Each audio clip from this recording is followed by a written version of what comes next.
You want to give that same effort, that same determination that you gave on that first hog. You want to deliver that on every experience. And that's what I think about when I'm cooking.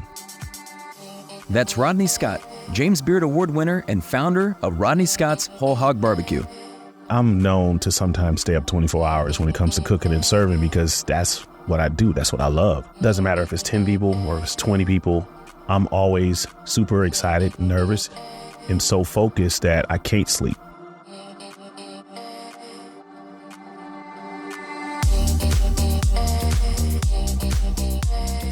I'm Michael Mogill, founder and CEO of Crisp, the nation's #1 law firm growth company. I've built my business through practice, not theory.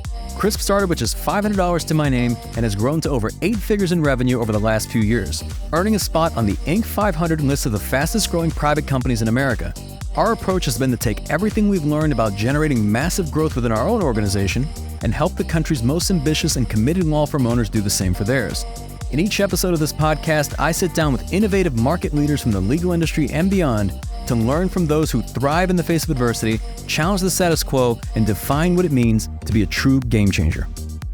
Today, we're revisiting one of our most popular episodes from the podcast where I sat down with Rodney Scott to discuss why true excellence is realized in the details, how to scale your impact without compromising on quality, and why the most successful leaders remain humble and focused. I got to stay focused. There's one guy said, you should be driving this and wearing designer, this, that, and the other. And I'm like, well, I do have a brand. It's called Rodney Scott's Whole Hog Barbecue. And that t-shirt is worn daily because there are a lot of people that tell you what you should do, but they don't understand that, just because you got recognized for something means that you get to relax. Fame is only 15 minutes. We got 9 minutes left. Let's go to work. That's coming up on the Game Changing Attorney podcast.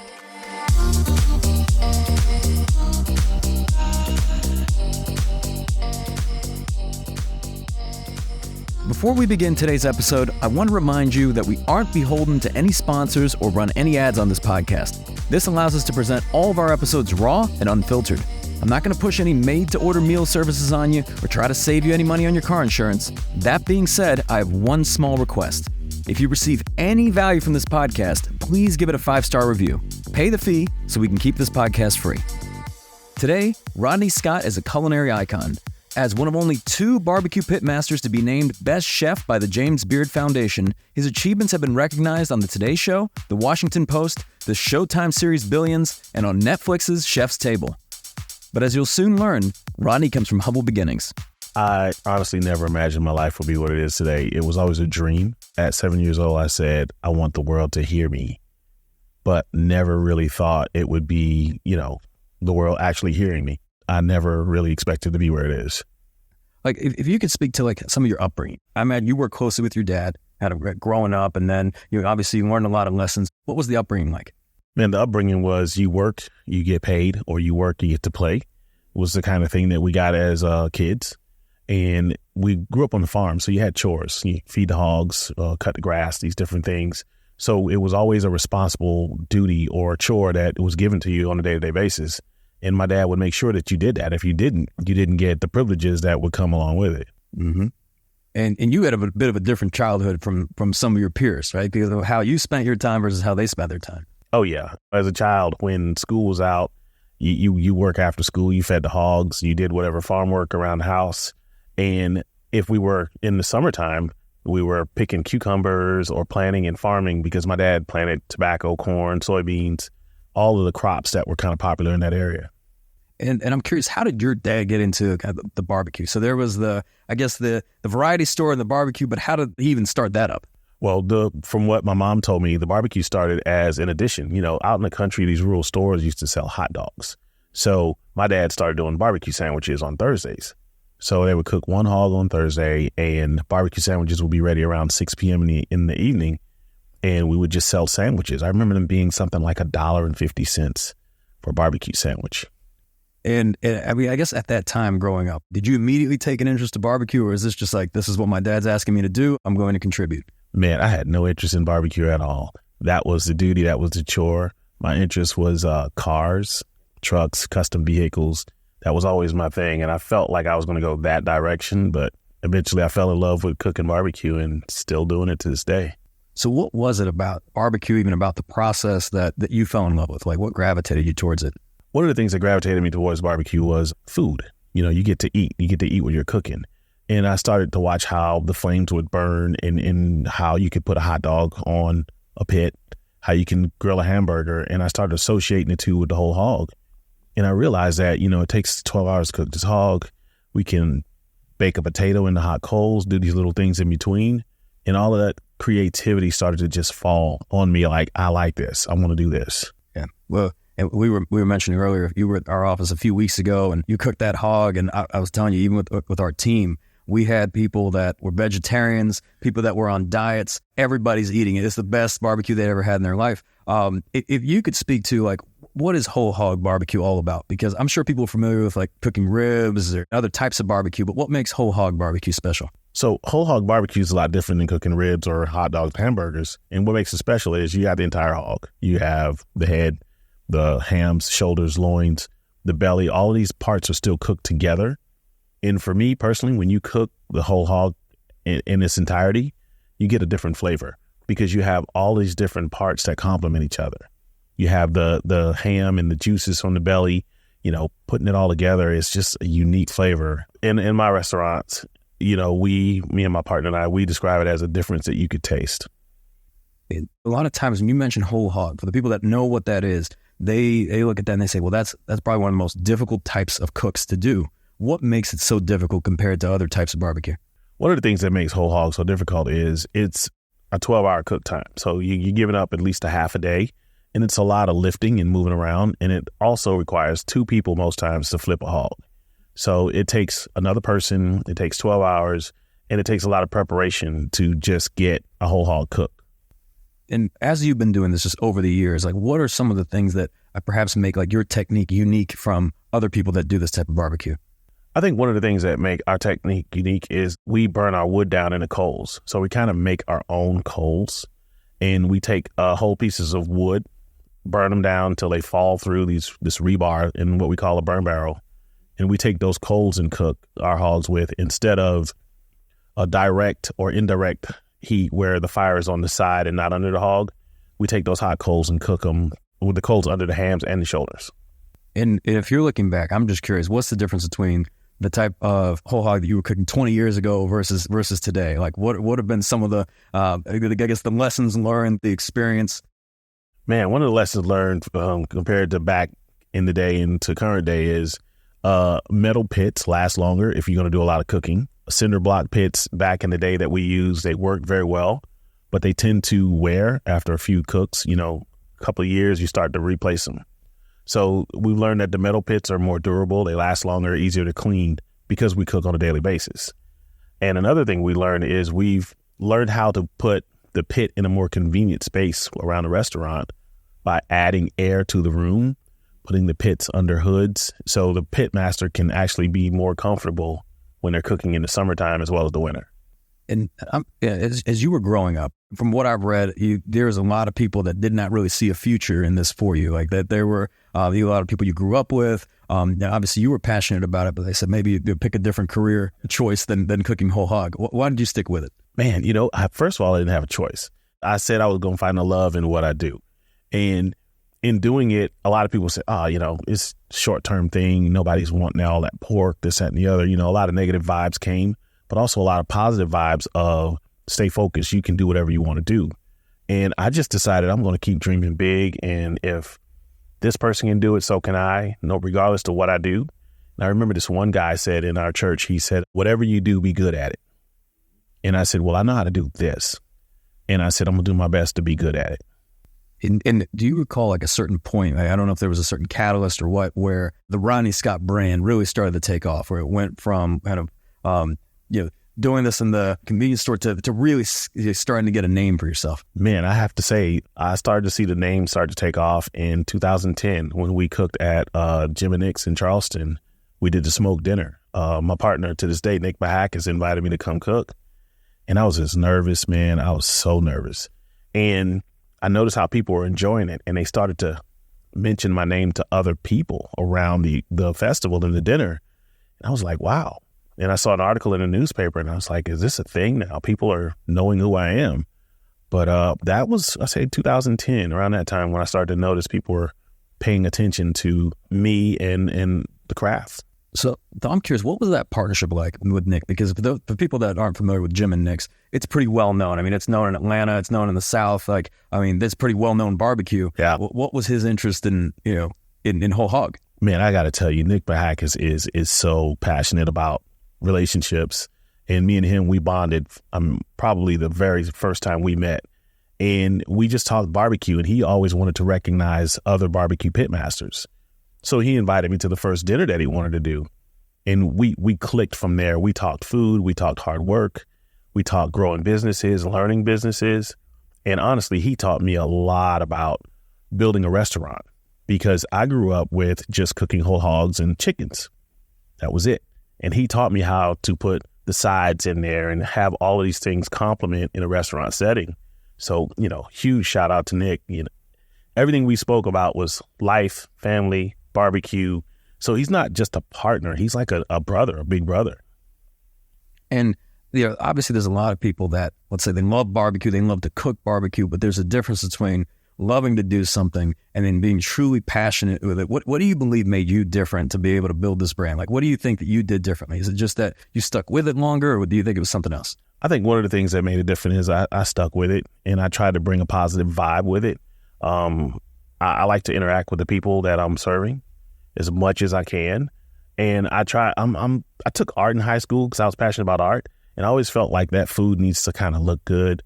It has to be a certain way. The pit has to be turned a certain way. My guys laugh at me to this day because I like to try to wipe everything down to perfection before we even leave the restaurant. And they look at me and they laugh. They said, nobody's going to see that part. And I was like, I do. Yeah. So I think that passion of wanting to give your best and create a memorable experience is the one thing that makes it unique. Yeah. And as you said, I mean, it's that attention to detail. I mean, things that someone wouldn't notice or maybe wouldn't matter. It is getting those details right. Were you always that way, or is that something that evolved over time? Well, again, I've been always that way because I've always loved cars. And I remember as a child, I would walk up to those old 70s and 80s GM and Chevy cars, and you'd see that strip of chrome. And I would take my finger and try to shine that piece of chrome because I felt like that part was overlooked. And same thing with everything I do to this day. I like to make sure all of the details that I can and do recognize are all on point. Yeah, a lot of people, I mean, in today's society, they see kind of the outcome. They see Rodney Scott, James Beard Award winner. They see on Netflix. They see all this stuff. But what they really don't see oftentimes is the climb to get there. And I'm curious, what were some of the challenges that you ran into, kind of like growing over these years? Like, what were some of maybe even the mistakes that you made? Man, lots of mistakes I've made over the years, and I took notes from them. If something caught fire because I wasn't in the right position or had something in the right place, I remember, don't do that anymore. And if something was combustible close to the pit, remove that, change the material, ask questions, always took advice. A lot of things that I've encountered, from financial to physical, lots of mistakes. I always took a note from it and applied it to the future, to the next event, the next outcome, the next setup. And how did the whole experience with Netflix happen? Like, how did they approach you? Like, how did this come to be? Because you got a dedicated episode on Chef's Table. Probably if there's like one culinary show that looks at the top, chefs and culinary experts in the world, that's probably it. Like, how did that come to be? So Chef's Table came about. We had an event in San Francisco, and we flew out there, and it was an all-night event, and you served the next day. And I'm known to sometimes stay up 24 hours when it comes to cooking and serving because that's what I do. That's what I love. And they came in when I was completely exhausted. And these guys walked up and they mentioned doing an episode. And I said, oh, sure.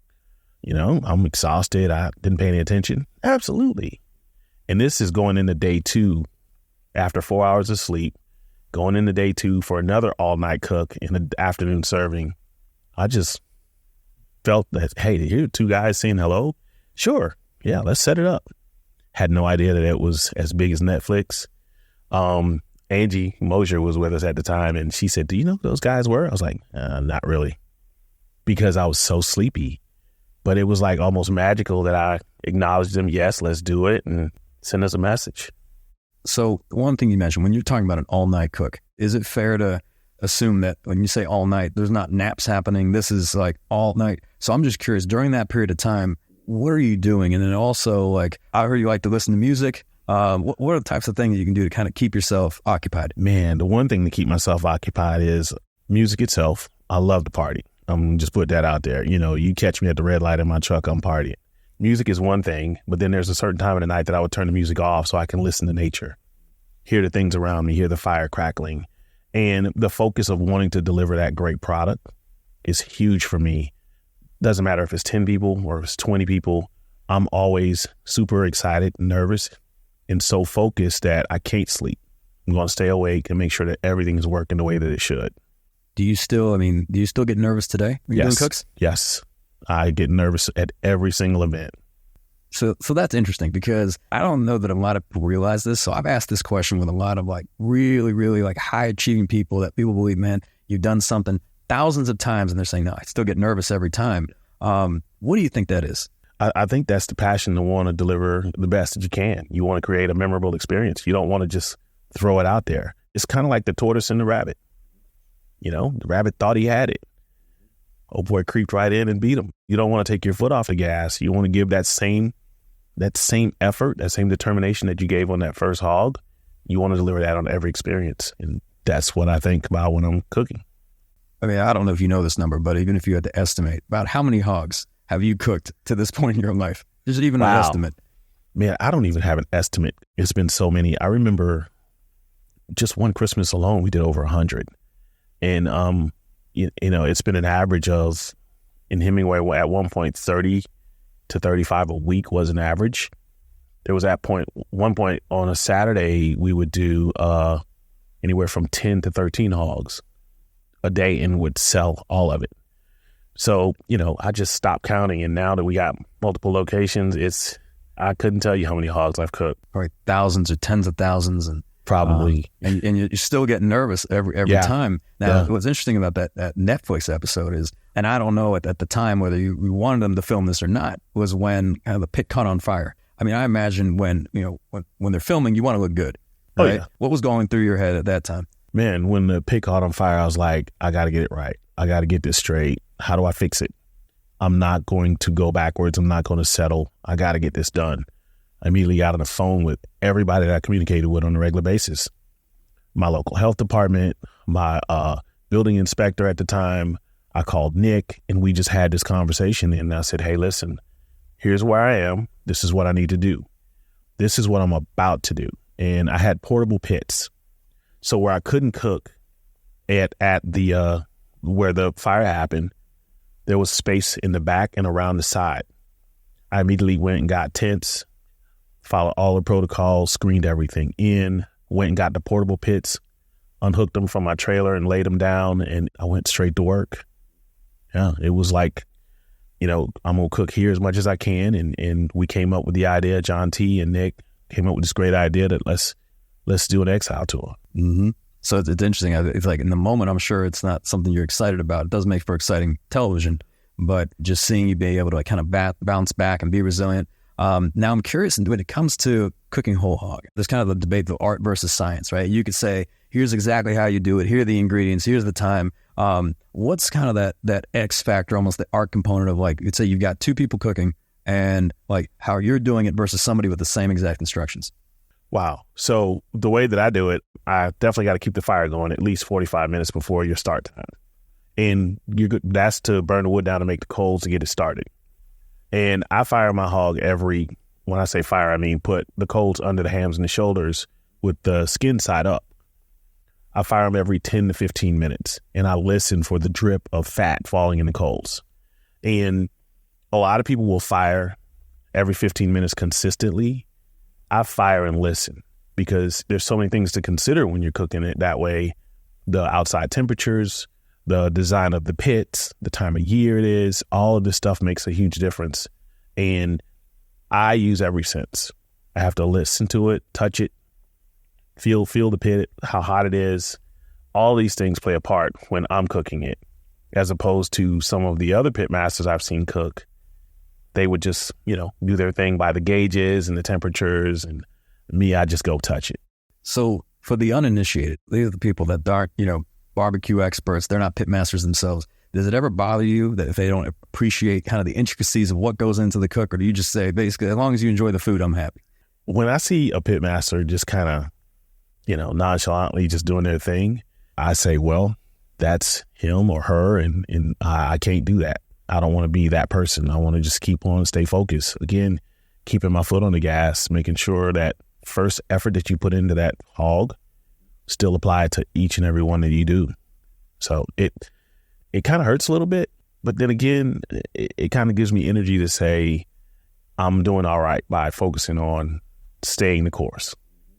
Yeah. It's like having just a respect for your craft, right? It's like that obsession. So when we talk about just food in general, I mean, I know you mentioned the ability to bring people together, the type of experiences it creates, the communities that it creates. I'm wondering how much of it, just from your experience, what's kind of kept you going is the food itself versus the way it brings people together. Oh man, all of it. The food itself and the way it brings people together keeps me going. Because when you present this food, people are there to see what's going on. But when you're presenting the food and you personally present it to them, you get to meet somebody new. You get to hear their stories, their ideas, their thoughts on how they cook, their different styles of how they cook in regions. And for me, that's a new relationship. And you create that new relationship and then you start to communicate. And all of a sudden, there's just one thing that so many people have in common. And there's a new network of people involved in what you do with a positive feeling. It could be the music that I play when I'm cooking versus just where I am and what type of event is going on. For me, it's the people and the food. Having done, let's say, thousands, maybe 10,000s of cooks, do you feel at this point that you've mastered it? Or how much room for growth do you feel you have at this point? Right now, do I feel that I've mastered it? No. And I say that because I feel like the very second that you know everything, it's the very second that you know nothing at all. So I continue to listen, learn, and even our new pitmasters that we train to follow the guidelines that we lay out for the restaurants, I still listen to them, give them that opportunity to express their thoughts and ideas. Doesn't mean we're going to do it, but, it's still always room for learning, in my opinion. So then as you started expanding and opening up these Rodney Scott barbecue restaurants, right, in South Carolina, and there's one in Atlanta and just and beyond, were you a bit apprehensive about kind of letting go a little bit and saying, well, I've got to rely on other pitmasters to be cooking this stuff. Can we maintain that same consistency of your name and your brand? At first, I was very nervous about that, somebody else taking over and me not being there every single second. But also, I had to learn how to teach my craft as well. So with me and my partner, Nick, and our other operating partners, we all got together and we put down a plan to follow the procedures that I've learned to teach. And we all kind of revisit it. And it's still a nervous feel. But, the one thing that calms me down is I just pop up at all the restaurants as much as possible, Like today, I'm going to pop up.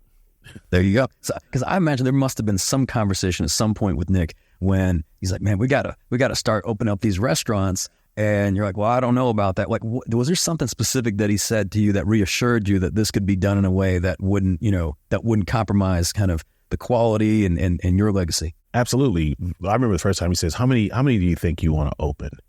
And I said 30. And he looked at me and laughed. And then I said, well, all right, 3. And, didn't think about it twice. And he says, well, if we scale this thing, there's a way that we need to be able to follow it to make sure that we have a nice consistency on all of our products. And that's what he started to explain to me, how to make sure our recipes are all locked in and they're all followed by every restaurant that we have.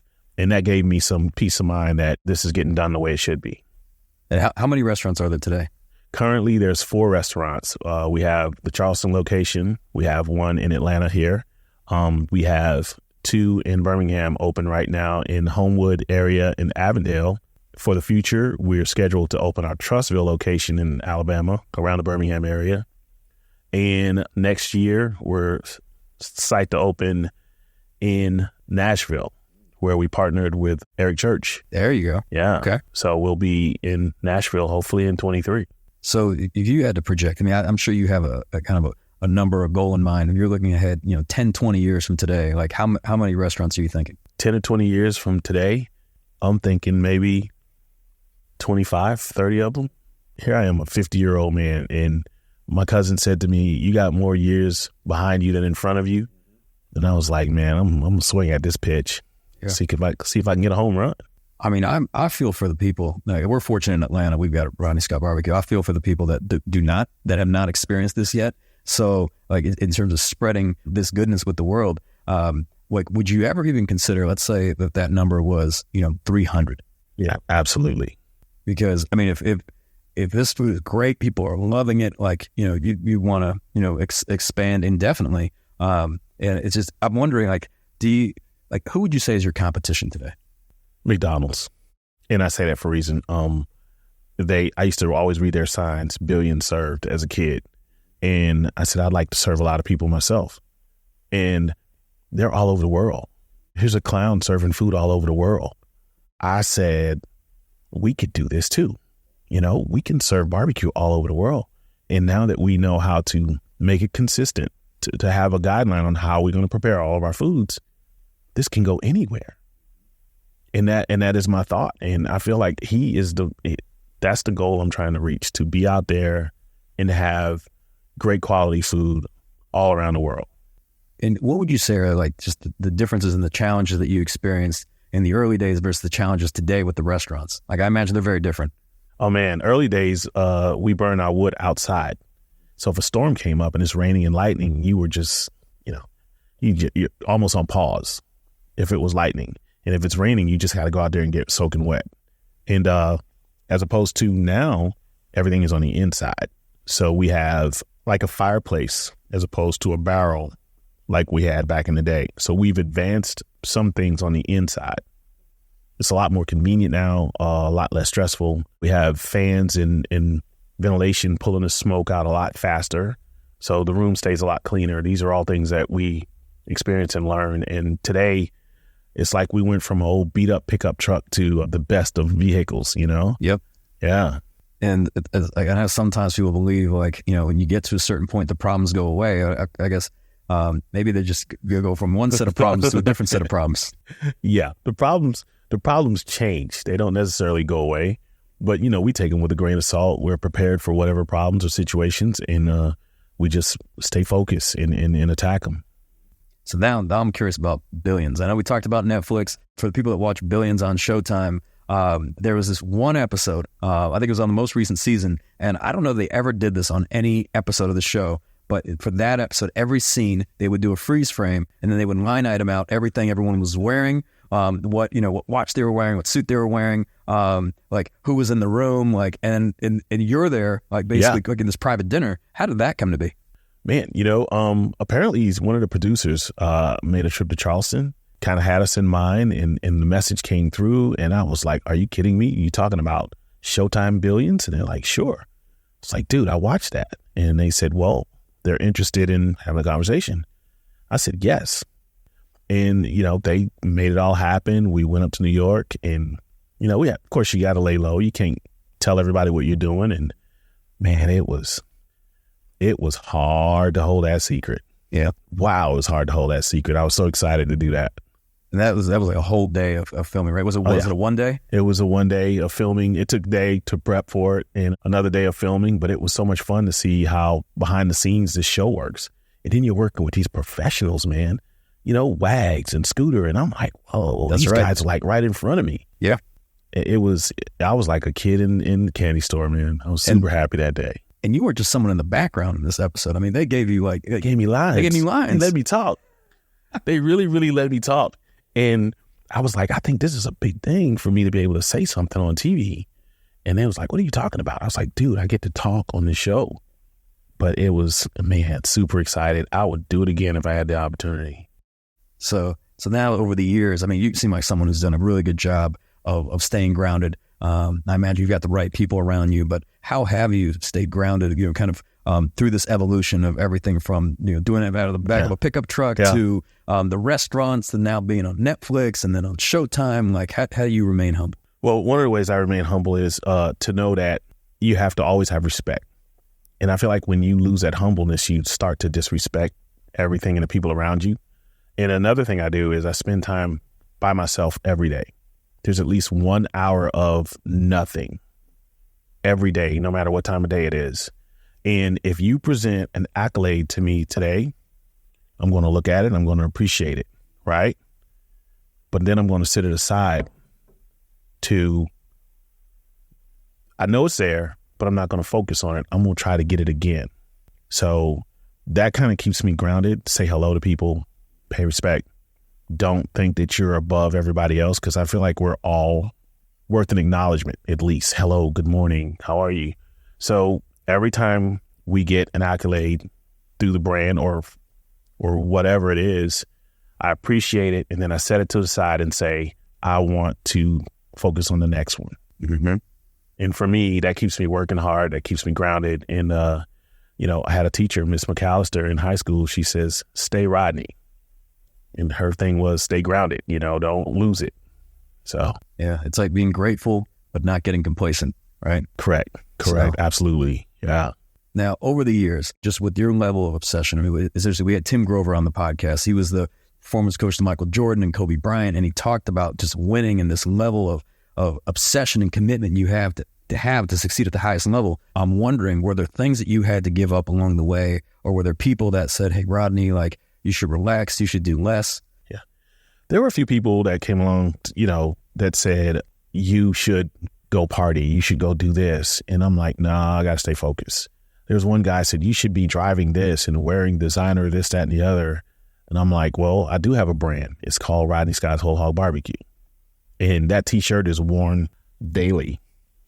That's the brand. And I just keep the negative vibes away, because there are a lot of people that tell you what you should do, but they don't understand that, just because you got recognized for something means that you get to relax. You got to continue to work. And I tell my partner, Nick, all the time, I was like, dude, fame is only 15 minutes. We got 9 minutes left. Let's go to work. We say that all the time in the restaurants. So I want to put this in perspective for people. If you had to, I mean, it could be a rough estimate, but just think about the time you cooked your first hog to the time where things really started to take off to the first restaurant. Like, what's kind of the time frame between that and the opening of the restaurant, and like how many hogs and maybe how many hours, go into that, just to give people an idea of how long it takes? Wow. To come from cooking that first hog to where I stand currently today, it's about a 30-year ride. I explained it to a group as a 30-year overnight. Mm-hmm. And there's a lot of hard work in it. There's a lot of sweat, blood, and tears that's been all up in creating and getting to that first restaurant level. A lot of fear, a lot of determination. It takes a whole lot of optimism, because you can easily lose focus and be down and give up. And I always took things in stride slowly, not too much at once, and just stayed focused. You're talking about lots of hogs, lots of tree cutting, lots of back and forth. I remember driving sometimes to Charleston just to show my face at events, and that's 4 hours round trip. So a lot of networking effort just to get to where we are. And to this day, that still continues. Yeah. It's interesting. It's like, I know a lot of times people look at certain ventures and they say, okay, like it's about the money, but I fail to see how you can, if it's about the money, I don't know, you do 30 years of just dedication and obsession. There's other ways to make money. This is the one thing that I know. This is the one thing that I understood. And I feel like if I continue to practice it, it would be great. So that's why I stayed focused and said that I can make it the best that I can. And were there times where you thought about just saying, hey, this is not for me. I'm going to give up. I'm going to quit. I mean, imagine at least one time. Yeah, 2019. Yeah, I was like, golly, what is this life? This is tough. And I said, I'm gonna give it a few more months. And I gotta hang in there. I came this far. I can make it. And it got better. Got a lot more settled. And I said to myself, I'll never ever mentally or verbally give up again. Yeah, because I got this. Yeah, it's probably good that happened in 2019, because I imagine the following year, it's probably good to make the commitment before that. The following year was a totally different thing. But, we survived. We made it. We focus on taking care of our staff first. We focus on making sure that we can maintain and keep them, if not paid, fed. And then we found out how to, stay focused. We communicated every day. We learned all the rules and regulations, and we just did our best to work around with it and work around all of the trials and tribulations and stay focused and keep going. And I know you mentioned Nick a few times, and I wonder, like, do you believe you could have gotten to where you are today on your own? Or did you have to find those right people? Or maybe they found you to be able to just collaborate together to build what you're building today? I absolutely would not have made it on my own. I had no intentions on leaving Hemingway. I had no intentions on doing anything other than a few jobs away from Hemingway. And Nick saw a different vision. And in his vision, he explained to me all of the possibilities and opportunities that can and will be in front of me at the time. And I was like, nah, I'm good, and eventually I said, okay, let's do it. Getting with him, talking to him, and our communication, our relationship, because we had a relationship long before we decided to open this restaurant. And he explained to me the business side of things, the restaurant side of things. And in him explaining everything to me, it gave me that confidence to finally say, yeah, let's go ahead and do it. And, so far it's worked out. Were there any of the, looking back, any of the naysayers at the time, have they come around? Do you have any of these people say, Rodney, I always believed in you? A few of them came back. It's funny how things change, right? Yeah, I want to say about 4 that I know of came into the restaurant in Charleston at the time and kind of tried to smooth their way back in. And, you could smell them coming a mile away with that crap. But, it made me feel good because I didn't let what they said take away the vision that I have. So, I mean, when your critics become your customers, you're doing something right. Oh yeah, definitely. I hear people say something or criticize, and I'm like, all right, cool. Let's work on that part. It's more inspiration. So you described yourself as kind of like a glass half full type of guy. Where does that come from? Like, was it something just from your childhood? Like how did that come about? Glass half full came from childhood and up to current day. You would hear so many people speak negative, talk negative, and yet you're alive. So if you're alive, try to avoid the negativity and just build something positive. I remember I made a playlist on the plane because the lady behind me got on my nerves. She complained about her family. She was complaining about the government and all these different things, and she was ruining my flight. And she sat behind me. And I remember I went through my music and I put a list together, and this list is all upbeat, all fun. By the time I got off of that 45-minute flight, I think I had about 30 songs on a list that were all upbeat. And I said, it's just got to be fun. And my glass is going to be half full.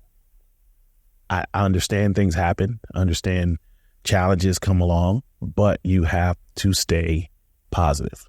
And I know we're doing a cook today. Yeah. And I'll tell you, I mean, the team's already salivating. I'm excited. It really is amazing. Like, what I was saying, like people that would never even try or eat barbecue are loving this barbecue. And more importantly, it's just, even when you were doing that cook a few weeks ago, it could tell that you were still genuinely passionate about it. Like you're not watching from the sidelines. Like you're right in there. Like you love it. I'm in there. I remember I got a spot on that shirt and I was like, there's a memory. There you go. That's one of the shirts that my wife is like, don't mess this up. I'm like, you're in trouble.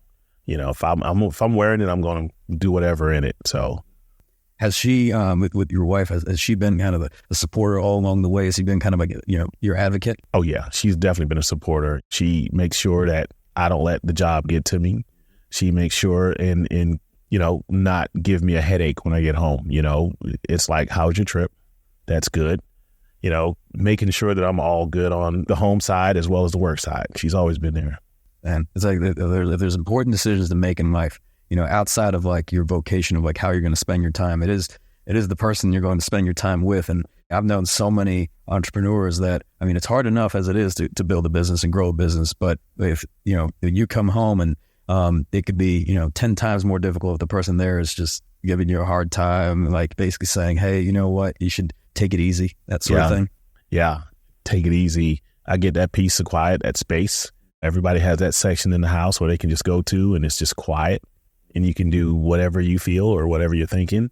And, I get that. I get that peace on a daily basis. So that helps a lot with the way that we travel, the way that we work, and the way that we're getting things done with these new restaurant openings. So all of that helps. And now as you reflect, I mean, just on everything up until this point, are you proud of yourself? Man, I am very proud of myself. I'm surprised at myself, very humbled and appreciative that the dedication and determination really stayed with me to continue to live out the dream. Yes, the dream was for them to hear me, but now they're seeing me, they're tasting our food, and I'm interacting with people that I've seen on TV. I'm on TV, and all of that, man, makes me very, very proud and gives me that feel good of spreading that joy back to younger generations. Like, hey, the world is your playground. Take it over. How old are you today? I'm 50 years old. Yeah. So isn't it interesting when you think about that? Because you talk to different people, and I'm sure they think that, at this point I'm at the, whatever halfway point of my life. And I imagine that the past 50 years have now been the preparation for the next 50 years. Oh, yeah, definitely. I remember when I was 35, I told this older guy, I said, I want to retire by the time I'm 40. He's like, boy, you crazy. Didn't retire by the time I was 40. But at 40, I was learning how to build myself towards a better retirement. So very appreciative of who I've become and all of the accomplishments that me and my partner, Nick, Paul, Nicholas, and my whole team has been helping to build. So I have to ask this, and if you're not able to answer this, I understand, but there are a lot of people listening because the listeners are all over the country, and some of them may not have a Rodney Scott barbecue nearby. Okay. Are there any plans to do like online ordering? We are doing a little bit of looking into online. Currently, we have our merchandise online. You can get the rub, the sauces, the T-shirts, the hats. But we are kind of, taking a look into that, a little peep. And if it works out, we'll try to be able to spread that love all over the country, all over the world, hopefully. So, Rodney, as we come to a close, this being the Game Changing Attorney podcast, what does being a game changer mean to you? Man, being a game changer to me, it humbles me and it gives me the energy and the opportunity to spread positivity everywhere I go. I feel like we can change with so many things happening in the world the way that they do. I feel like we can change the game through food, through barbecue, and spread a lot of positivity and love. I hope you enjoyed revisiting this episode of the Game Changing Attorney podcast with our guest, Rodney Scott, and have gained new insights from our timeless conversation.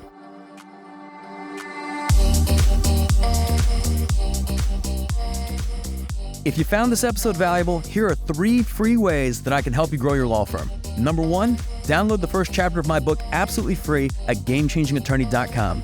Number 2, you can shoot me a text at 404-531-7691 and I'll answer any question that you've got for me.